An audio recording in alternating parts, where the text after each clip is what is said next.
Bonjour. Dans cette vidéo, je voudrais vous parler de votre signe. Je suppose que si vous regardez cette vidéo, c'est que vous êtes né sous le signe du Verseau. Sinon, c'est que vous connaissez quelqu'un qui est né sous le signe du Verseau, ou bien vous vous intéressez tout simplement à l'astrologie et à mes vidéos, et je vous en remercie. Alors, le signe du Verseau va être particulièrement concerné par un transit. Mais évidemment, les autres vont aussi entrer en ligne de compte. Alors, vous le savez, si vous avez regardé la vidéo de l'année 2022, que j'ai faite en 2021, et celle de 2021, que j'ai faite en 2020, etc., parce que je vous ai parlé du transit de Saturne, qui est entré en Verseau, dans votre signe, en mars 2020. Ça vous rappelle rien, ça, mars 2020. Et depuis, cette planète, qui a quand même rétrogradé en Capricorne et qui est revenue en Verseau au mois de décembre 2020, est maintenant toujours en Verseau, aujourd'hui, à l'heure où je vous parle, le jour, aujourd'hui c'est le 24 septembre 2022. Donc Saturne est toujours en Verseau.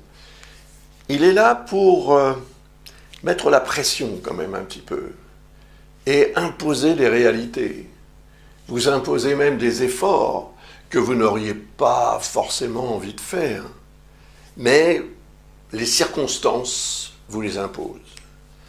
Et donc, soit vous assumez, soit vous n'assumez pas. Après, ça dépend de vous, évidemment, mais il y a quand même quelque chose de fort dans l'énergie de Saturne, quelque chose de karmique même, qui indique que peut-être le passé a son rôle à jouer dans ce qui s'est produit dans votre vie, dans ce qui vous a été imposé par les circonstances, par une forme de fatalité aussi peut-être, depuis que cette planète transite votre signe.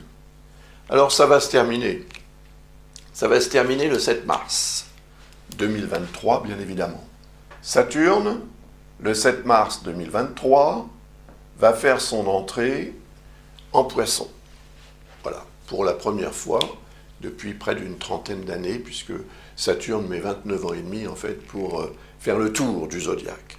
Mais ça n'est pas de Saturne que je voudrais vraiment vous parler, plus particulièrement. C'est d'une autre planète, beaucoup plus lente que Saturne. En fait, c'est la planète la plus lente du système solaire, la plus éloignée du Soleil. Celle dont on a dit que ça n'était pas une planète, et qu'on appelle maintenant une planète naine. D'accord, très bien. Mais en astrologie, on lui accorde quand même une importance toute particulière. Il s'agit de Pluton. Pluton va entrer dans votre signe le 23 mars. Vous voyez, encore un mois de mars. Donc Pluton se dessine comme ceci. Et là, donc le 23 mars, Pluton entre en Verseau. Ce sera la première fois depuis 248 ans. Donc, première et dernière fois que ça se produit. Enfin, pas vraiment. Parce que, en fait, Pluton va rétrograder. Et le 11 juin, vous voyez, donc à peine 3 mois plus tard, il repart pour un court séjour dans le signe du Capricorne, où il a eu tendance quand même à se complaire pendant une quinzaine d'années. Depuis 2008, Pluton est en Capricorne. Donc il va avoir du mal à en sortir de ce signe. Il a pris ses habitudes, n'est-ce pas? Par contre, quand il va entrer en Verseau, il va envoyer un message, car Pluton a une importance considérable. Il représente en fait la régénération, la transformation profonde. Il représente ce qui doit finir pour que quelque chose d'autre commence. Donc, c'est la loi des grands cycles de la vie que représente Pluton. D'ailleurs, c'est le dieu de la mort, vous voyez, en mythologie. Donc, il est associé à ce qui doit mourir pour que, voilà, autre chose puisse renaître. Il est associé aussi à notre propre mort en tant que mortel, et ceci pour renaître dans une autre vie. C'est l'influence de Pluton. Ça veut dire que, entre le 23 mars et le 11 juin, ce que vous allez vivre, qui à mon avis est très important sur le plan intérieur, intime. C'est aussi votre image de marque qui est représentée par le signe du Verseau. Parce que si vous êtes né sous le signe du Verseau, c'est que vous avez quelque part dans ce signe le soleil. C'est pour ça qu'on l'appelle votre signe solaire également, je suppose que vous le savez. Eh bien, le soleil qui représente l'ego représente aussi la vitalité, la force de vie. Après tout, le soleil, c'est l'astre principal. Sans lui, on ne serait pas là pour parler de quoi que ce soit, puisque le système en lui-même, le système solaire, n'existerait pas. Donc, Pluton va envoyer un message. C'est vrai que si vous êtes né au tout début du Verseau, vous allez ressentir cette énergie beaucoup plus fortement que si vous êtes né avec un soleil à mi-chemin du Verseau ou même à la fin du Verseau. Vous le sentirez beaucoup moins, évidemment. Mais quand même, c'est comme si vous étiez dans la pièce la plus éloignée de la porte d'entrée chez vous. Si vous avez par exemple le soleil à la fin du signe, et que vous entendiez quelqu'un entrer chez vous. Vous savez qui c'est, et vous savez que cette personne est là pour remettre en question soit votre habitat, soit vos habitudes de vie, soit autre chose de très important pour vous. Donc il y a une appréhension, une crainte, une réaction. Vous auriez peut-être envie de fuir, envie de vous cacher, envie de faire semblant que vous n'êtes pas à la maison, ou je ne sais quoi. Donc ça peut déclencher une forme de crainte. Mais pourquoi? Parce que, évidemment, Pluton représente ce qui doit finalement finir dans votre vie. Et qu'est-ce qui doit finir? Vous le savez mieux que moi, évidemment, puisque je ne sais même pas qui vous êtes. Vous regardez cette vidéo sur ma chaîne YouTube, et je vous en remercie encore une fois, mais je ne sais pas qui vous êtes. Donc, à vous de savoir, à vous de voir, ce qui va avoir tendance à être remis en question. Alors, comme Pluton va repartir dans le signe du Capricorne à partir du 11 juin, en phase de rétrogradation, c'est-à-dire que notre point de vue sur Terre, on aura l'impression que Pluton recule. Évidemment, ce ne sera pas une réalité. C'est simplement que la Terre, qui tourne beaucoup plus vite que Pluton autour du système solaire, 248 fois plus vite que Pluton, double Pluton. Et quand on double Pluton, on a l'impression que Pluton rétrograde, comme quand vous doublez une voiture sur la route, vous pourriez avoir l'impression que cette voiture repart en arrière. En fait, c'est vous qui allez plus vite qu'elle. Voilà. Donc ça, c'est le phénomène de rétrogradation qui a quand même un sens. Mais je ne vais pas entrer dans les détails de ce sens-là. Ce qui m'intéresse plutôt, c'est effectivement le retour de Pluton en Capricorne dans le signe qui précède le vôtre, un signe qui représente donc symboliquement le 12e secteur de votre vie, ou la maison 12. Vous voyez, parce qu'on parle de votre signe, c'est le numéro 1. Poisson, c'est 2, Bélier, 3, Taureau, 4, Gémeaux, 5, 6 pour Cancer, 7 pour Lion, 8 pour Vierge, 9 pour Balance, 10 pour Scorpion, 11 pour Sagittaire et 12 pour Capricorne. Ça veut dire quand même que depuis 2008, Pluton transite le 12e signe par rapport au vôtre.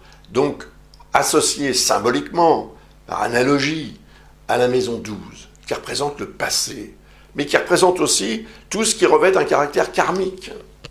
Donc je pense que toutes ces années, depuis 2008, n'ont pas été forcément très simples pour vous, qu'il y a eu des moments où vous avez dû remettre en question beaucoup de choses encore par rapport ou au sujet de ce passé, ou parce que vous aviez besoin d'entrer dans une logique de régénération.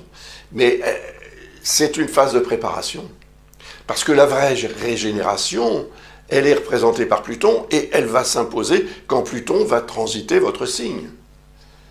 Pas avant, ni après.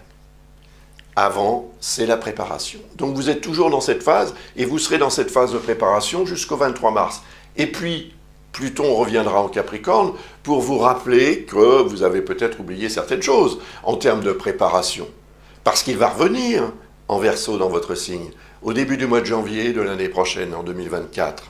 Et puis, il va y revenir à nouveau en Capricorne en 2024 aussi. Parce qu'il aura du mal à quitter ce signe, on a l'impression que c'est peut-être parce que vous avez encore beaucoup de choses à préparer, à régler, avant que Pluton ne s'installe vraiment dans votre signe, et ça se fera en novembre 2024. Donc j'en reparlerai dans la vidéo que je ferai l'année prochaine pour 2024, bien évidemment, car c'est un transit majeur, unique en son genre, qui ne se reproduira jamais plus, comme il y en a d'autres d'ailleurs qui ne se reproduiront jamais plus. Mais celui-là, étant donné qu'il touche directement votre signe, il le concerne parce qu'il est dedans, évidemment, il est extrêmement important. C'est le transit le plus important pour vous, qui se profile à l'horizon. Il n'est pas encore actif, et il ne sera pas vraiment actif avant novembre 2024. Voilà. Alors, il y a d'autres planètes qui vont intervenir, évidemment. Je vous ai parlé de Saturne. Vous voyez, Saturne va quitter le signe du Verseau, donc votre signe, le 7 mars, pour traverser le signe des Poissons. C'est un transit qui va durer 2 ans et demi.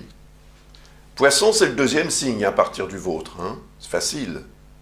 Deuxième signe, je l'associe, comme ça, pour avoir quelque chose à dire en ce qui concerne les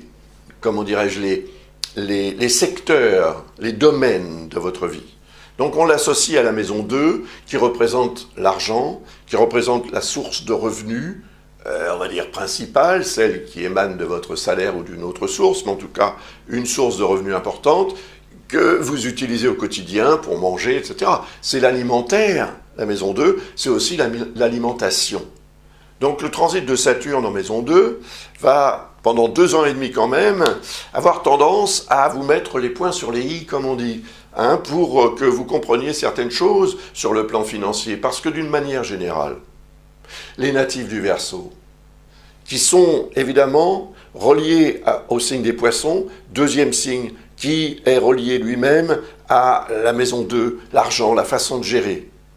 Cette façon de gérer, si c'est une façon Poisson, elle est plutôt, je ne vais pas dire laxiste, mais disons qu'il peut y avoir parfois un sacré flou artistique dans la manière dont vous gérez les choses sur le plan financier. Et ça ne veut pas dire que vous ne vous débrouillez pas sur ce plan-là et que vous ne réussissez pas sur ce plan-là. Mais quand même, malgré tout, vous faites preuve aussi d'une bonne intuition sur le plan financier qui peut vous aider à remonter la pente, à gérer les situations, etc.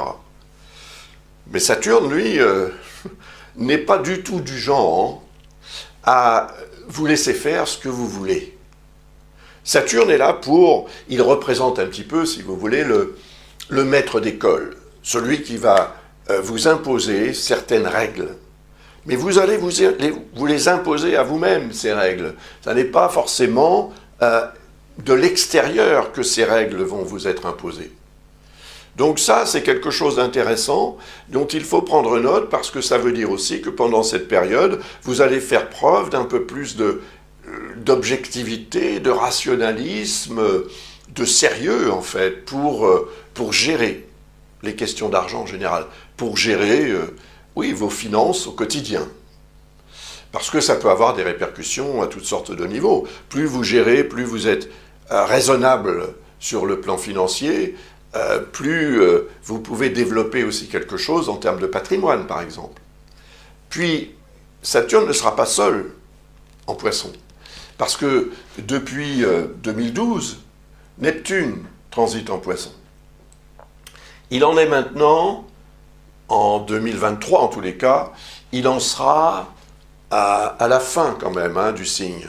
Mais il va lui falloir encore quelques années avant de pouvoir le quitter véritablement. Vous voyez, par exemple, je l'ai noté ici quelque part, Neptune, voilà, le 30 juin, il sera rétrograde à environ 27 degrés du signe des Poissons.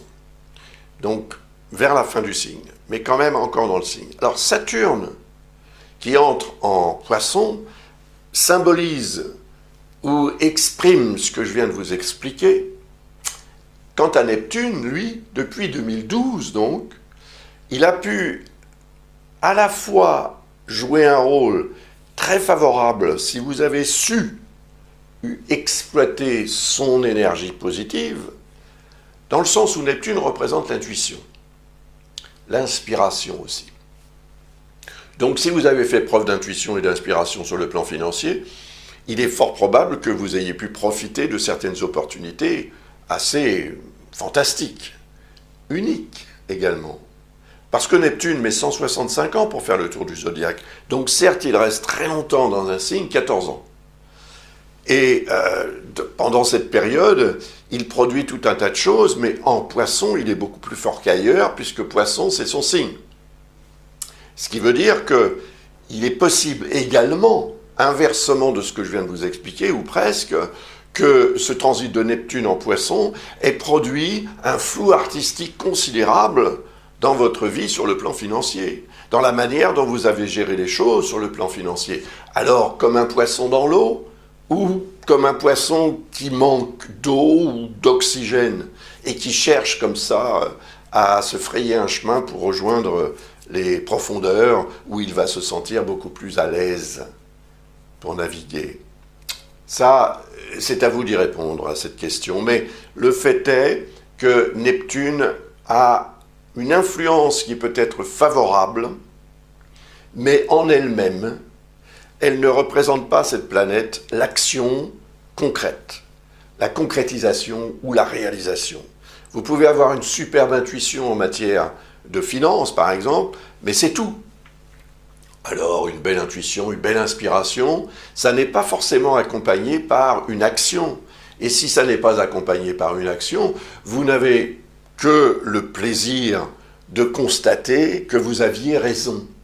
Mais si ça ne vous revient pas en termes de numéraire, on peut dire, si vous n'avez rien à y gagner, qu'un plaisir personnel plutôt égocentrique, on va dire, ça n'est pas très utile. C'est Saturne qui va vous permettre peut-être d'être beaucoup plus dans l'utile que dans l'imaginaire et l'inspiration qui n'est pas suivie par une action précise. Saturne représente la rigueur, et c'est de cette rigueur dont vous allez avoir besoin pendant cette période. Elle va vous être imposée ou par les circonstances ou à cause justement de certains laxismes dont vous auriez fait preuve depuis 2012, plus ou moins, pas systématiquement tous les ans et tous les jours, mais plus ou moins quand même. Si vous faites un bilan de toutes ces années depuis 2012, vous pouvez avoir tendance à vous dire, oui, effectivement, là, j'ai un petit peu navigué en eau trouble. Eh bien, Saturne va vous recadrer. Et ce recadrage, il vient de vous. D'abord, il vient de vous, bien sûr. Mais Saturne, dans votre thème, comme dans tous les thèmes d'ailleurs, représente le signe du Capricorne. Donc, il représente le signe qui précède le vôtre. Il représente ce fameux passé. Donc, si vous savez tirer parti des leçons d'un passé plus ou moins ancien, eh bien, vous allez mettre cet apprentissage, cette connaissance acquise au service de Neptune, pour rendre Neptune plus rationnel, plus concret et plus constructif. Donc le degré de concrétisation d'un potentiel d'amélioration notoire, issu d'une intuition, d'une inspiration, d'un feeling, comme on dit, qui sera favorable à l'amélioration de votre situation, de votre statut sur le plan financier, tout ça sera possible. Mais évidemment, l'inverse est également possible.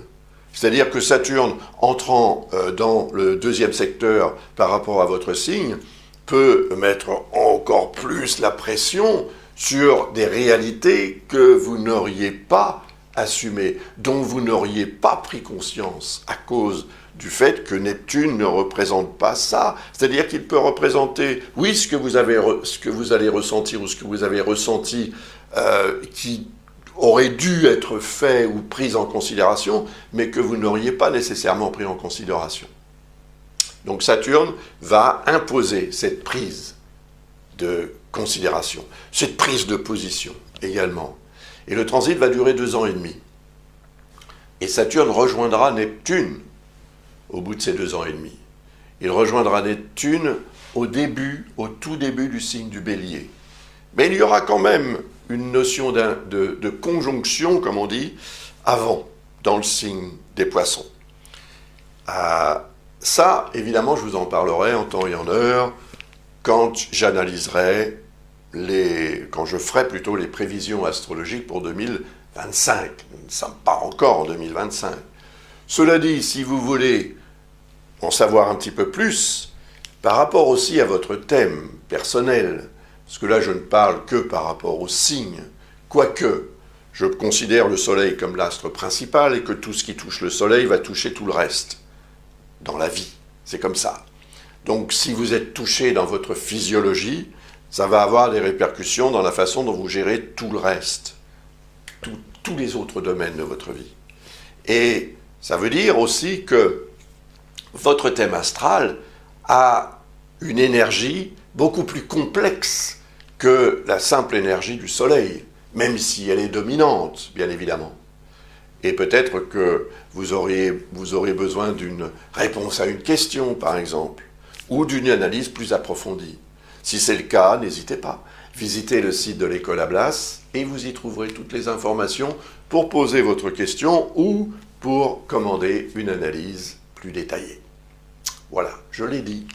Maintenant, on continue avec une autre planète importante qui sévit d'ailleurs entre guillemets parce qu'elle est plutôt de votre côté, cette planète. Mais elle devrait l'être, mais elle ne l'est pas autant qu'elle pourrait l'être. Depuis 2018, et j'en ai parlé évidemment l'année dernière, l'année d'avant, etc., j'en parle depuis 2017 en fait, à partir du moment où j'ai commencé à faire les prévisions pour ce transit, à propos de ce transit. Il s'agit d'Uranus. Voilà. Uranus met 84 ans pour faire le tour du zodiaque.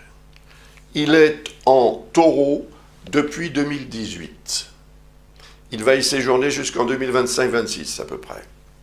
Donc, en Taureau, il forme ce qu'on appelle, avec votre signe, une quadrature. Vous voyez ? On la trace en rouge, cette quadrature. C'est un angle d'environ 90 degrés qui sépare des signes dont les éléments ne sont pas, disons, spontanément complémentaires et compatibles, mélangeables, si vous voulez.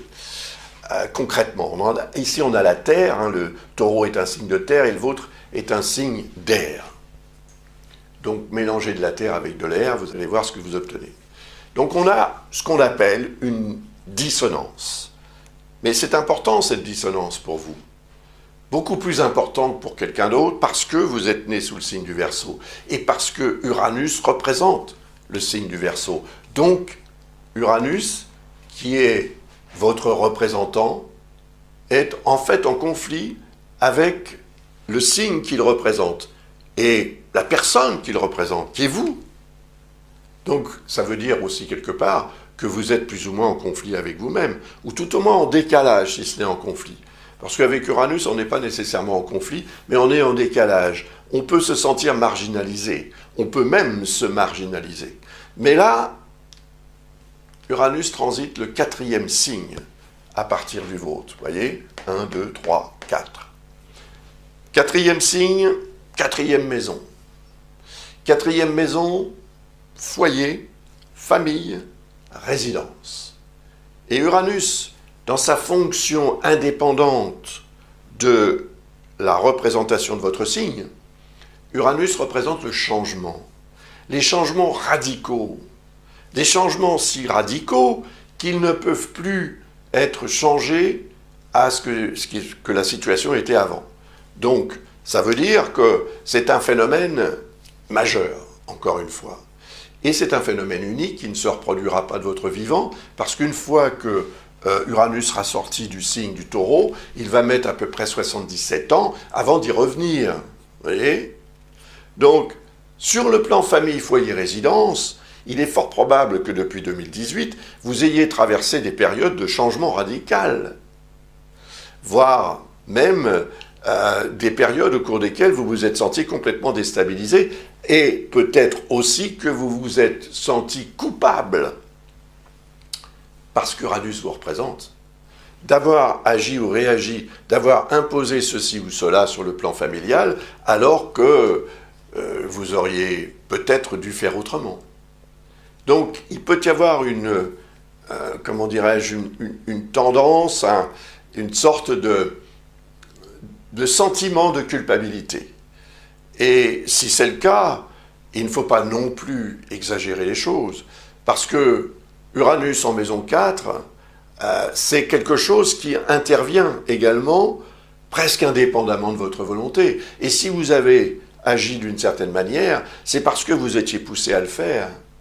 Et les choix que vous avez faits, les changements qui se sont imposés en vous et par extension autour de vous, sur le plan familial, sont des changements qui se sont aussi organisés intérieurement. C'est physiologiquement que ça s'est passé aussi, au niveau de vos cellules. Donc c'est sur le plan cellulaire que l'énergie d'un astre se manifeste aussi. Et la modification cellulaire entraîne une modification aussi physiologique, qui entraîne une modification psychologique et qui entraîne aussi un besoin, en fait, quelque part, de changer pour essayer de retrouver un degré d'équilibre et d'harmonie et de bien-être qui en découle en général. Mais ça n'a pas forcément fonctionné aussi bien que ça. Maintenant, il est possible aussi que vous soyez dans une logique depuis 2018 de changement, mais que ce changement, qui est un changement extrêmement important, que vous craignez ou que vous désirez imposer parce que vous sentez qu'il est nécessaire, eh bien ce changement ne s'est pas encore imposé. Donc il est dans l'air.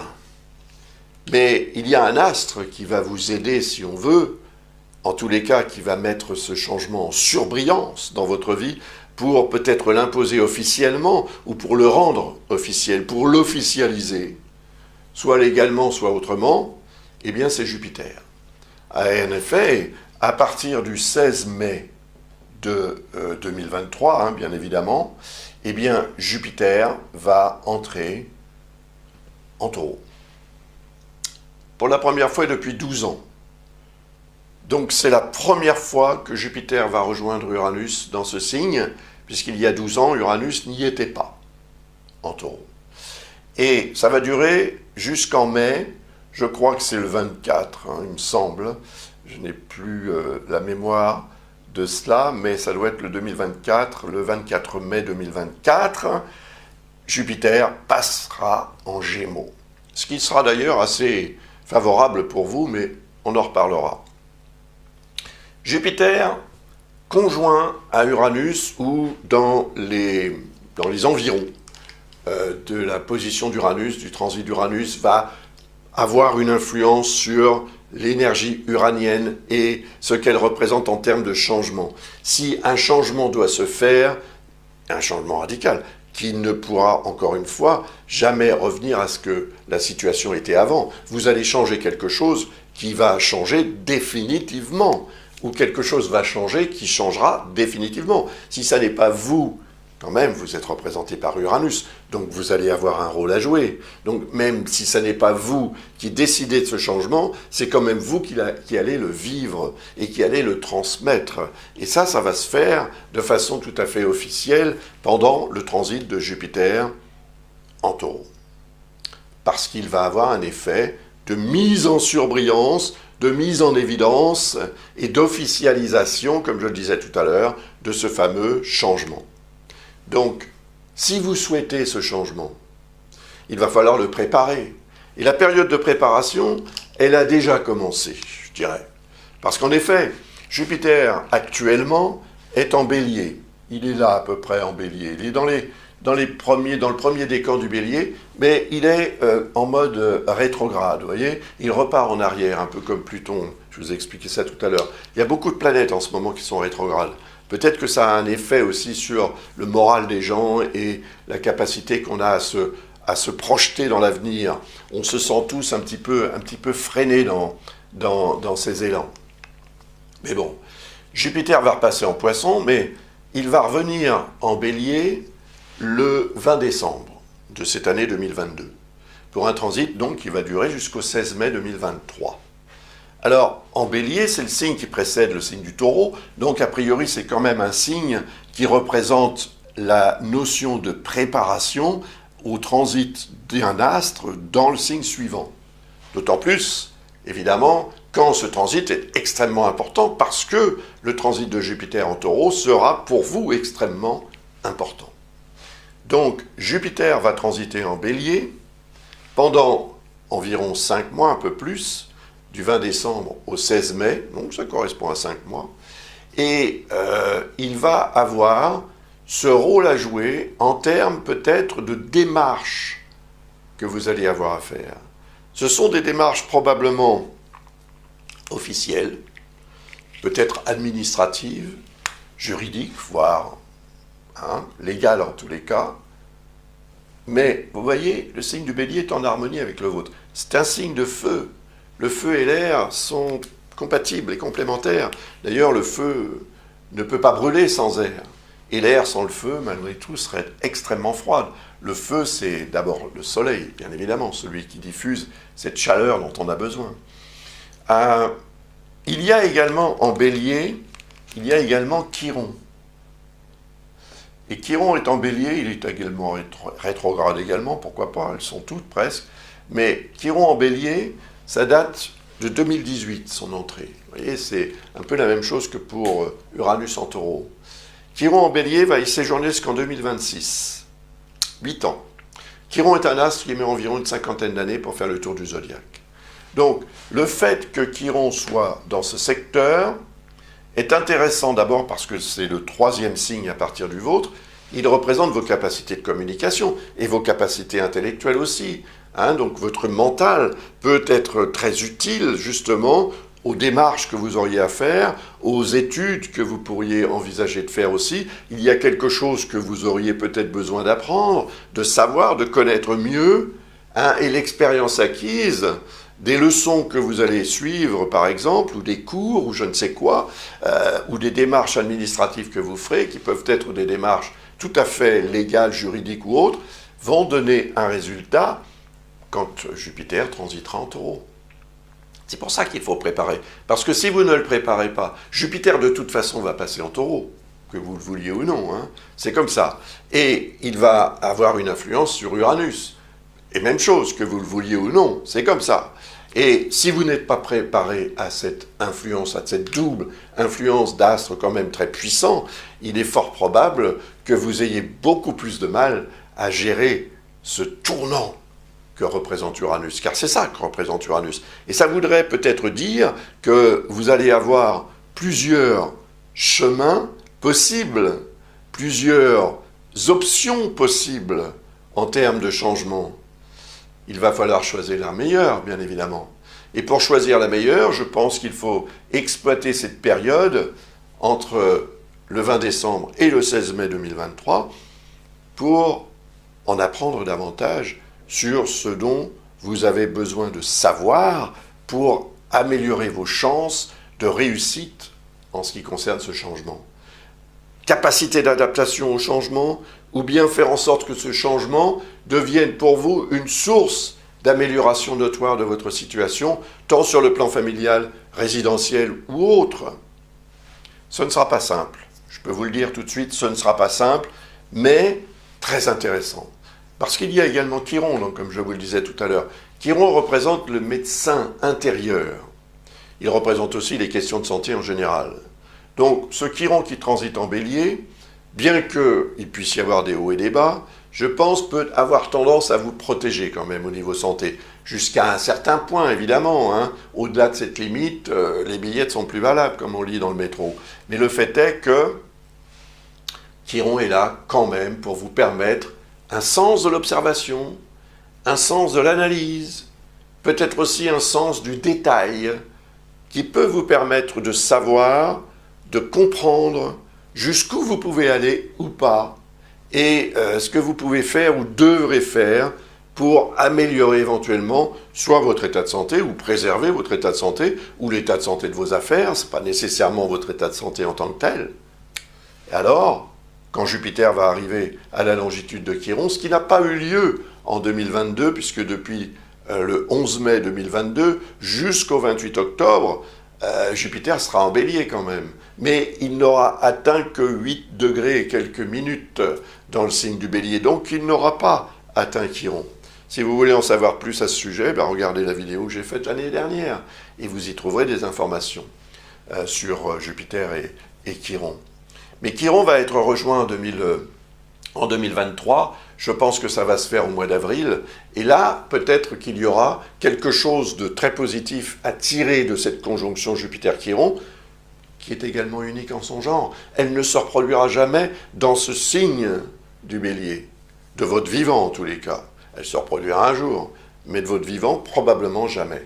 Donc ça veut dire qu'il y a quand même là une opportunité à saisir, dont il faut prendre connaissance, parce que si Chiron représente ce que vous êtes capable de comprendre par l'analyse et l'observation, eh bien analysez, observez, et faites les démarches aussi nécessaires si vous avez à en faire pour améliorer la qualité du virage que vous allez prendre dans la vie à partir du 16 mai 2023 et jusqu'au 24 mai environ 2024.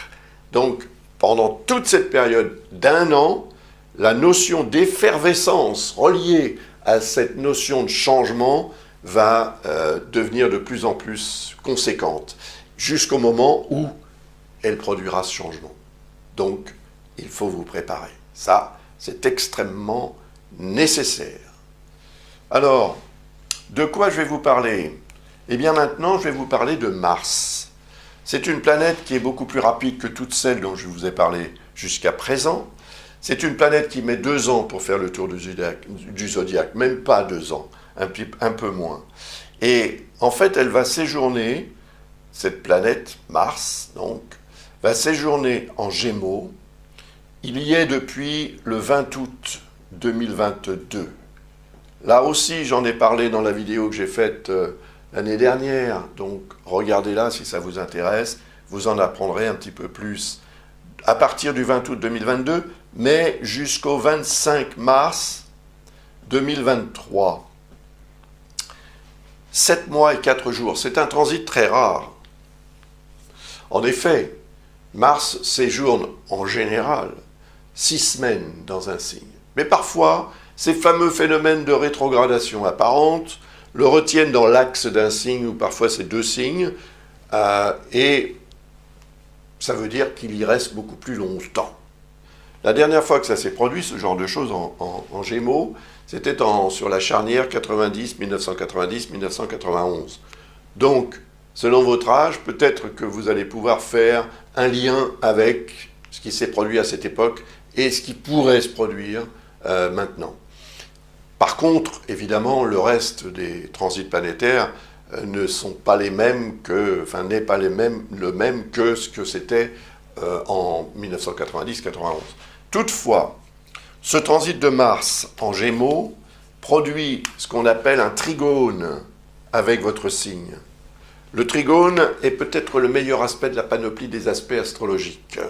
C'est un angle de 120 degrés qui unit ou réunit ou lie ou relie plutôt des signes qui appartiennent à des éléments similaires, l'air.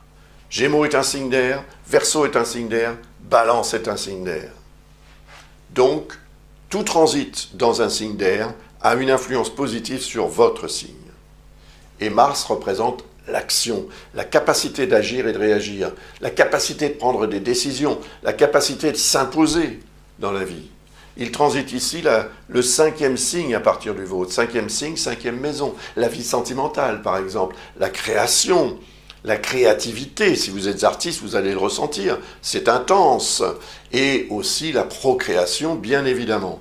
Et comme Mars représente le signe du Bélier, il représente donc le 3e signe à partir du vôtre, ce qui est relié à la 3e maison, ce qui est relié à la communication. Vos capacités intellectuelles et de communication peuvent entrer en ligne de compte dans ce que Mars peut vous permettre d'obtenir pendant son long transit en Gémeaux. Il sera de votre côté. Toutes les planètes ne peuvent pas en dire la même chose, on l'a vu, mais le fait que Mars soit en harmonie avec votre signe va vous donner quand même, parfois, ça va vous booster l'énergie pour réagir. Et comme Mars représente le 3e secteur à partir de votre signe, il est relié à votre mental. Donc c'est votre mental aussi qui va intervenir pour être à la hauteur en quelque sorte.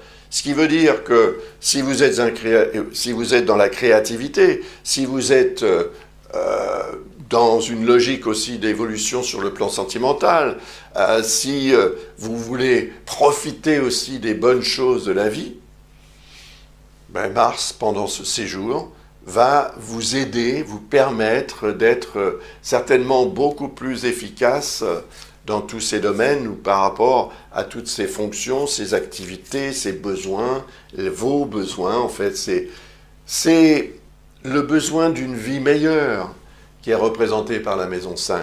C'est l'enfance aussi.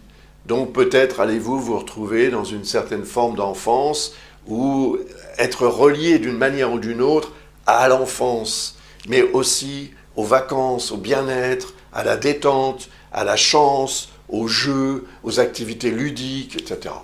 C'est tout ça que représente le 5e secteur ou la maison 5.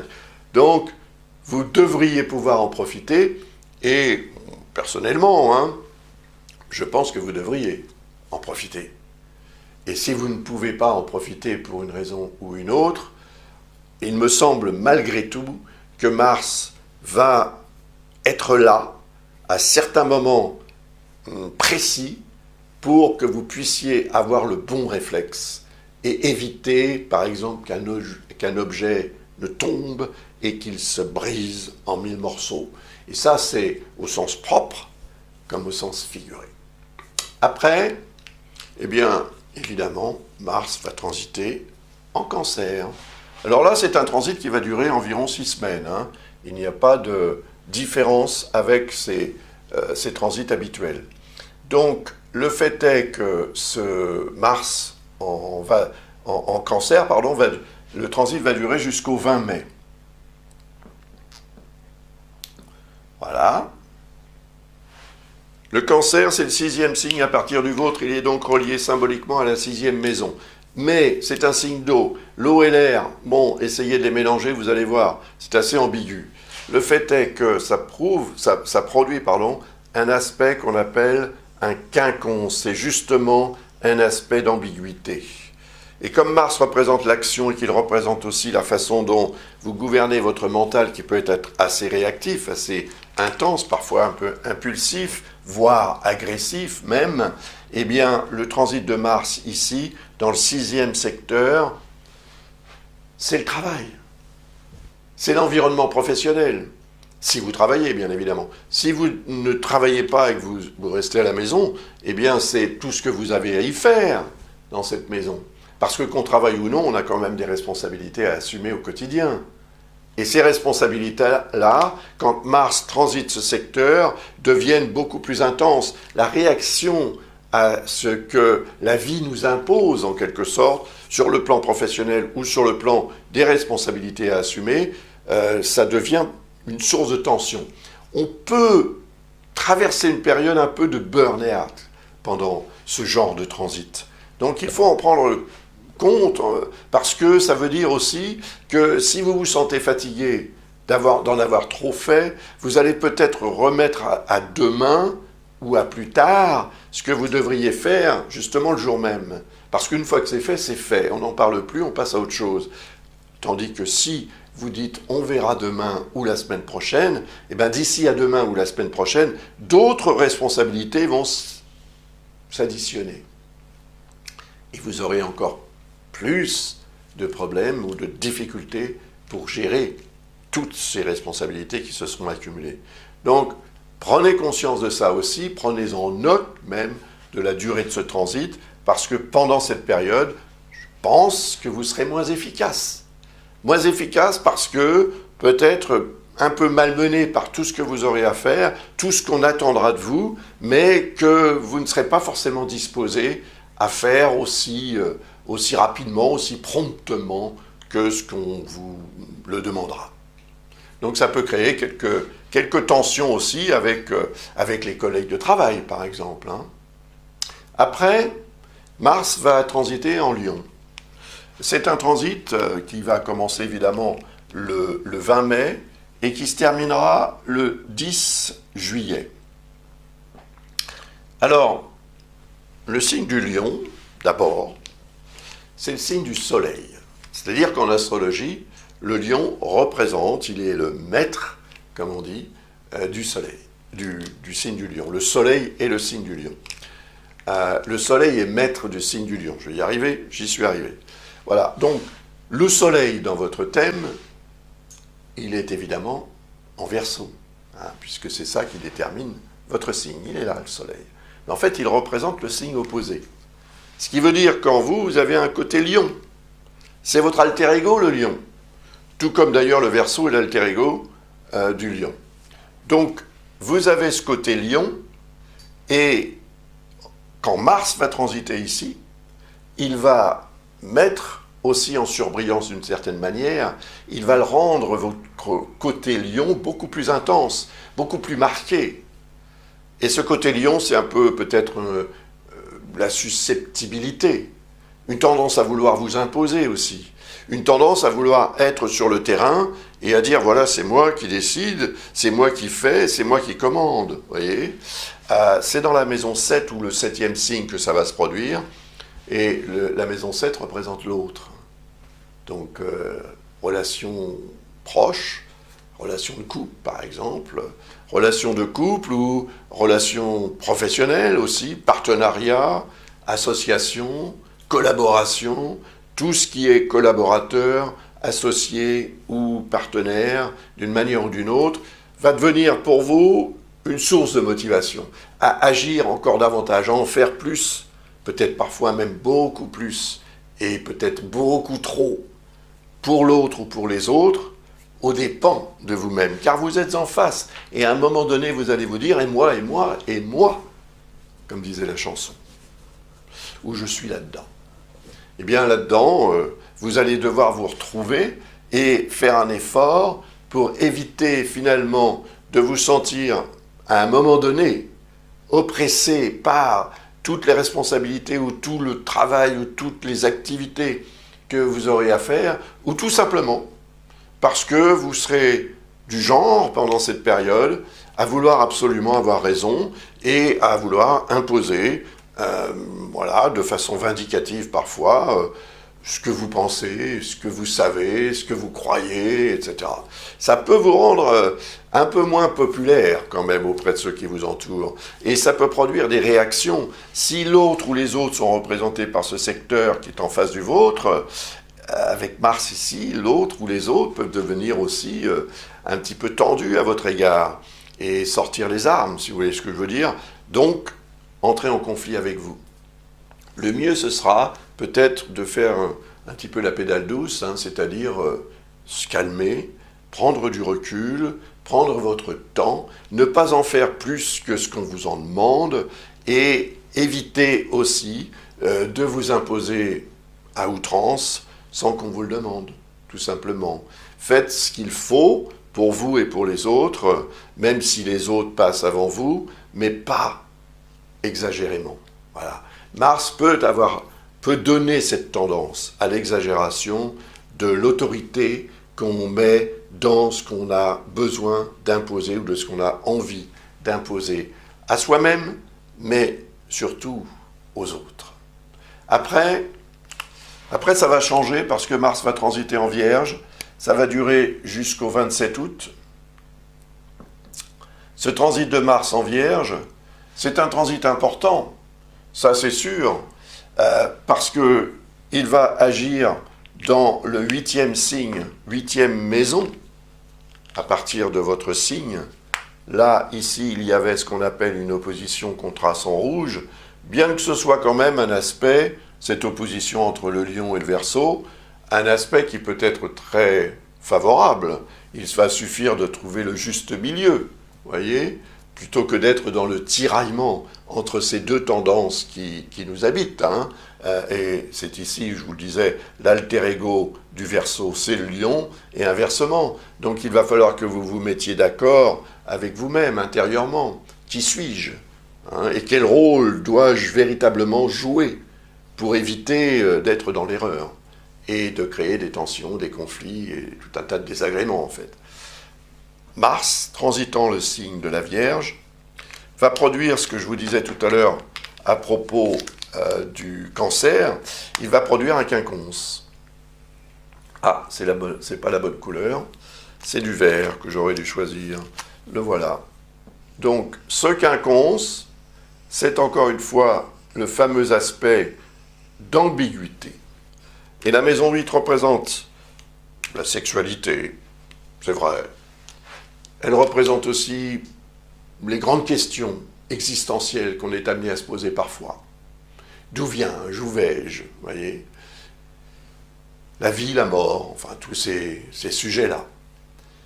Mais la maison 8 représente aussi, par rapport à la maison 2 qui est opposée, c'est en quelque sorte l'alter ego de la maison 2, si vous voulez, c'est-à-dire que la maison 2 représente ce que vous gagnez, votre source de revenus, et la maison 8, ce que vous en faites lorsque vous avez réglé toutes vos factures courantes, etc. Il vous en reste un peu, peut-être, peut-être pas, à la fin du mois ou à la fin de la semaine, et ça, vous pouvez le mettre en banque. Donc la maison 8 représente aussi votre patrimoine, en fait, et ce que vous êtes capable de faire pour que ce patrimoine augmente, et qu'il devienne aussi pour vous une source de satisfaction, dans le sens où c'est également un patrimoine peut-être que vous allez léguer à vos descendants. En tous les cas, cette maison 8 va être stimulée par Mars, bien sûr. Donc, il est probable que pendant cette période, étant donné que Mars représente le troisième signe, encore une fois, on est dans la notion de communication, il est possible que vous ayez à faire un effort de communication sur le plan financier, peut-être vis-à-vis de votre banque, par exemple, pour essayer de trouver un accord ou pour trouver une solution à un souci financier que vous pourriez avoir, à une dépense que vous avez envie de faire.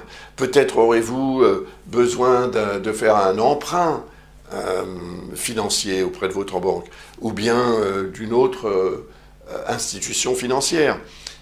Le degré d'implication dans la matière financière pour améliorer pour augmenter peut-être, ou pour réguler ou équilibrer votre poids social en ce qui concerne l'argent est représenté par ce genre de transit.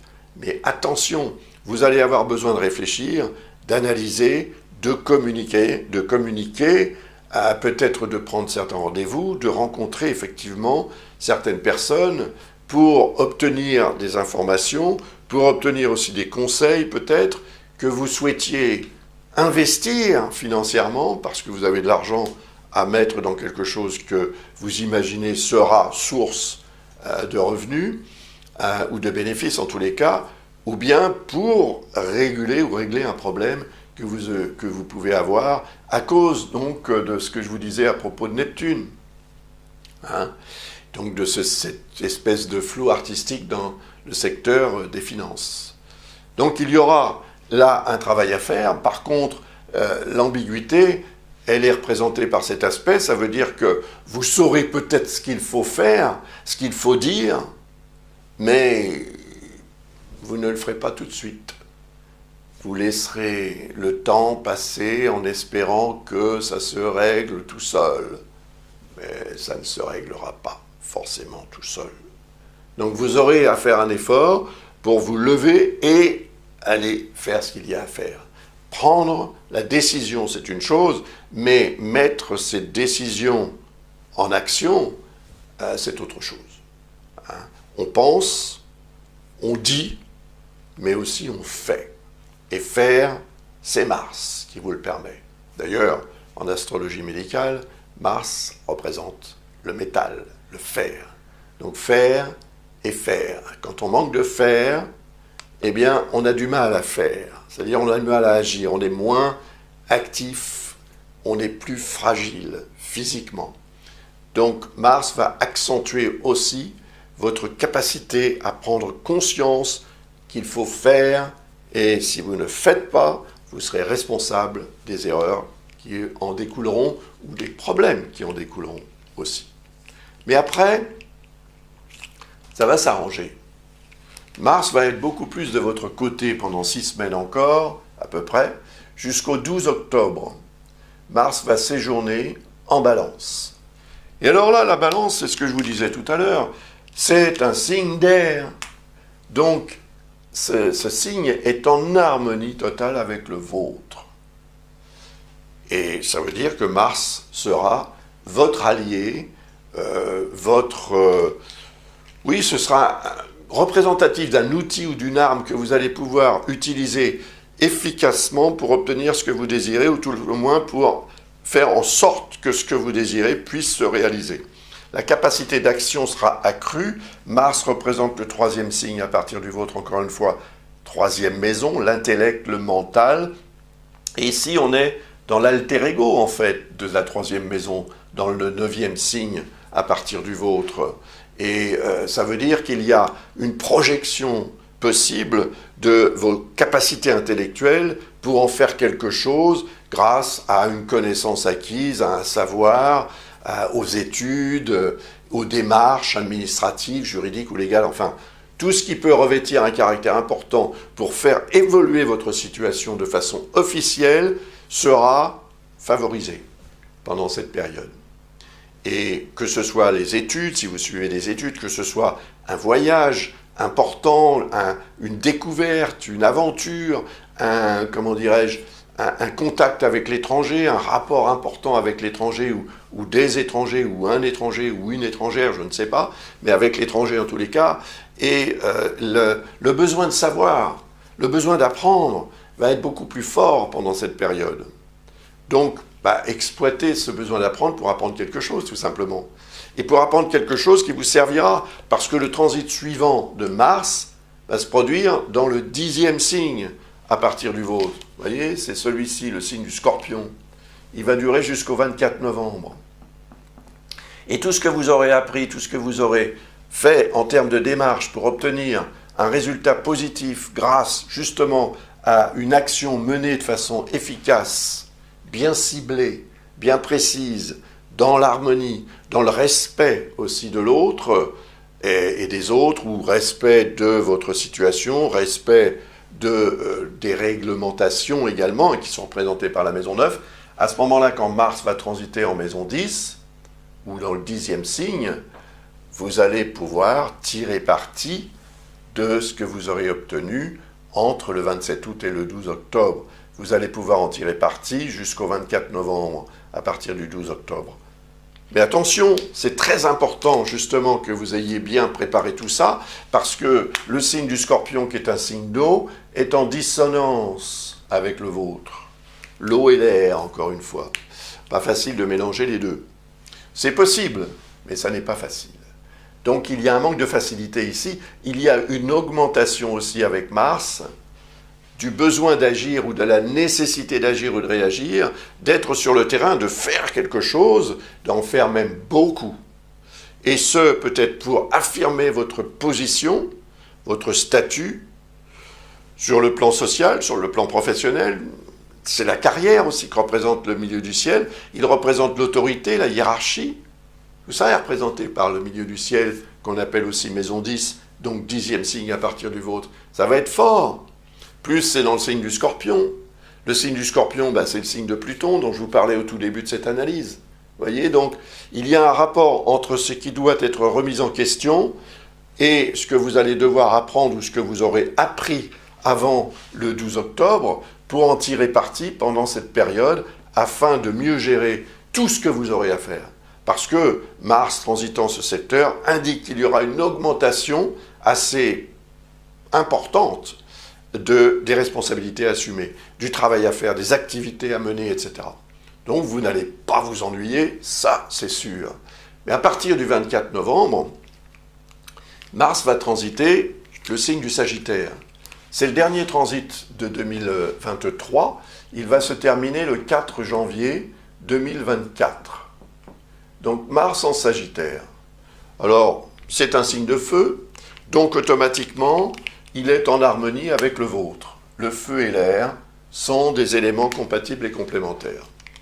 C'est bien. C'est bien et ce sera très utile.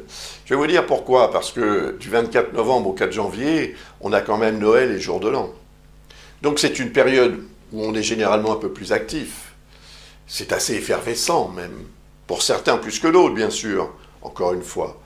Mais disons que grâce à ce transit de Mars en harmonie avec le vôtre, les activités que vous mènerez, les décisions à prendre, ce que vous aurez à faire et ce que vous aurez à dire aussi, puisque si Mars représente le troisième secteur ou le troisième signe, il est relié à votre mental et à ce que vous en faites, votre capacité de communication sera évidemment accrue, augmentée, et ce, favorablement, pour en tirer parti dans les relations humaines et dans tout ce que vous aurez à faire, en fait, pendant cette période de fin d'année. Hein, pour tout ce qui correspond à Noël, au jour de l'an, aux fêtes de fin d'année en général. Et puis aussi, peut-être sur le plan socio-professionnel, aurez-vous davantage à faire? Parce que finalement, ici, on est dans le 11e signe, à partir du vôtre. Et ça représente l'environnement social, géographique et humain. Donc c'est aussi dans cet environnement-là que vous allez avoir peut-être envie ou besoin d'en faire beaucoup pour les autres, au sens large du terme. Pas que pour vos amis, pas que pour vos relations sociales, peut-être davantage sur le plan de la communauté, sur le plan peut-être ou dans une association caritative, voyez, pour aider en cette période de fin d'année à ceux qui sont plus défavorisés que vous. Donc il y a aussi de toute façon chez le Verseau un côté social, et c'est ce côté social qui va se manifester pendant cette période également. Donc faites-le parler, votre cœur et votre capacité à aller vers l'autre et les autres pour aider, parce que Mars représente en fait l'action que vous allez pouvoir mener pour améliorer votre environnement social, tout simplement. À votre niveau, bien sûr. Mais ce niveau, selon qui vous êtes, peut être beaucoup plus élevé que ce que vous imaginez, et beaucoup plus important en termes de répercussions positives sur la communauté à laquelle vous appartenez. Voilà. Et puis, pour terminer cette lecture, je voudrais vous parler de Vénus, qui va évidemment transiter votre signe, en tout début d'année d'ailleurs. Il va falloir en profiter, ça va commencer le 3 ou le 4, je crois que c'est le 3 janvier. Ça va durer 3 semaines, hein, donc jusque vers le 25 janvier. Vous allez avoir l'apport favorable de l'énergie de Vénus, c'est la déesse de l'amour, Vénus. Elle représente évidemment les sentiments, elle représente aussi la créativité, création, procréation. Si vous êtes artiste, vous allez sentir une augmentation de cette énergie créatrice, de ce besoin. L'inspiration va être beaucoup plus intense. En plus, ça va se produire plus ou moins pendant le transit, non, ça ne va pas du tout se produire comme ça. En plus, ça va se produire pendant le transit de Mars, qui sera en harmonie avec votre signe, comme on l'a vu tout à l'heure. Transit de Mars en Gémeaux, en harmonie avec Vénus en Verseau, c'est l'association du dieu de la guerre et de la déesse de l'amour. C'est la passion. Et c'est aussi symbolique d'un potentiel de gestion et d'exploitation de votre énergie personnelle pour en faire quelque chose qui aura évidemment une incidence très favorable sur l'évolution de votre vie. Un coup de chance, une rencontre extraordinaire, un coup de foudre également, tout ça est représenté par ce genre de configuration. Mais pendant la période de transit de Vénus, vous allez vous sentir beaucoup plus, peut-être plus en forme, plus belle ou plus beau. Ça augmente effectivement la beauté intérieure, la vibration et la beauté extérieure aussi par extension. Ça augmente le charisme, le charme. Profitez-en. C'est une période qui peut vous être extrêmement favorable pour obtenir quelque chose qui n'aura pas que son influence pendant la période en question, donc jusque vers le 25 janvier. Non, ça aura une influence à beaucoup plus long terme. Donc, profitez-en. J'ai terminé cette analyse, mais avant de partir, je voudrais quand même vous rappeler 3 ouvrages en particulier. Le premier, c'est le livre de cours, 750 pages pour que vous appreniez à analyser un thème en profondeur. C'est en fait toutes les bases classiques de l'astrologie avec ma propre philosophie et ma façon d'aborder les choses. C'est un peu différent en fait de la tradition.